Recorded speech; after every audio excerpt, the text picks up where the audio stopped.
Welcome students. Today we are going to continue with the next physical property of metals and non-metals, that is conductivity. I think you have studied and understood all the previous physical properties and the difference on which we have differences between metals and non-metals, and all these contain many exceptions. These exceptions are asked in the form of questions in the exam. So let us continue with the conductivity. What is conductivity?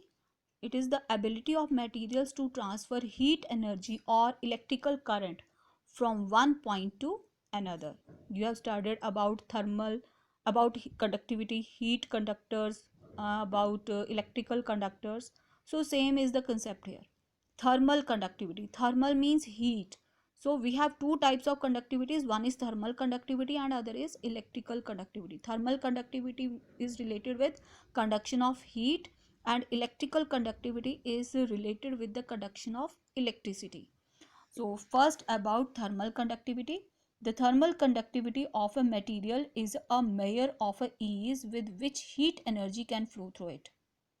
So if the materials allow heat to pass through them, then they are known as good conductors of heat, and if they do not allow heat to pass through them, then they are known as insulators.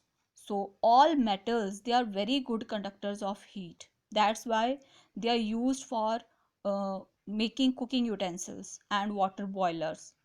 And on the other hand, non-metals, they are poor conductors of heat.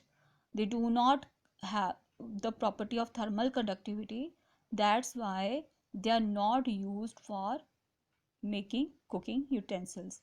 So here is one activity. What this person is doing? He has kept a metal iron metal rod in the in a beaker containing hot water. So when it and he left it for some time, and after some time, when it touches its other end, he finds that it is hot. So why it is hot from the other end? Because iron conducts heat to the other end also. It allows heat to pass through it, and the other end also becomes hot. Then electrical conductivity. So the electrical conductivity of a material is the measure of the ease with which electric current can flow through it. Means the things which allow electricity to pass through them are known as good conductors of electricity, and which do not allow are known as poor conductors of electricity.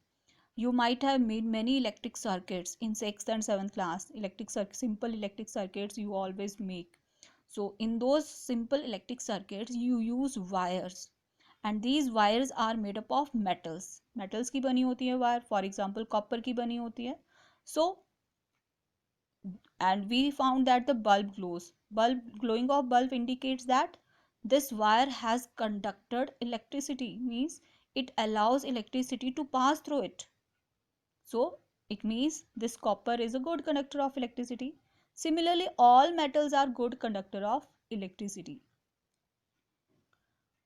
And non-metals, they do not allow electricity to pass through them. That's why they are used to make electric switches, handles of cooking utensils, as well as electric appliances.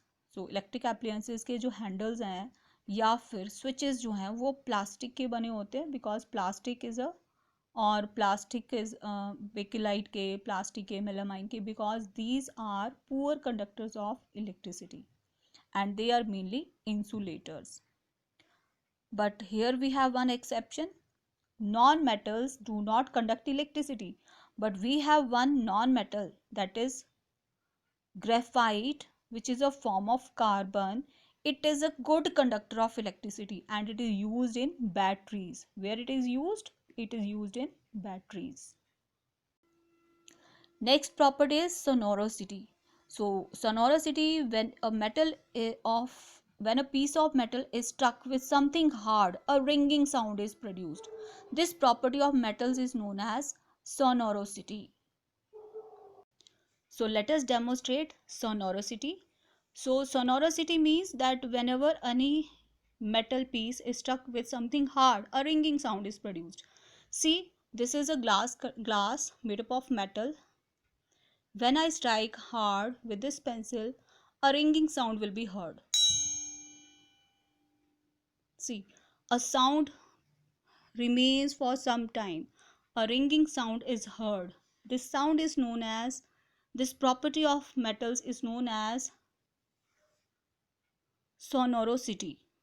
Clear? So all metals are sonorous, whereas non-metals are non-sonorous. That's why metals are used to make bells, whereas non-metals are not used for making bells. Is it clear? So these were all the properties of metals and non-metals on the basis of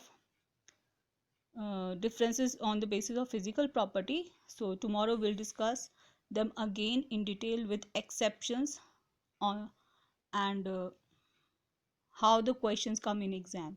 So we'll discuss that in tomorrow's video. Okay, thank you students.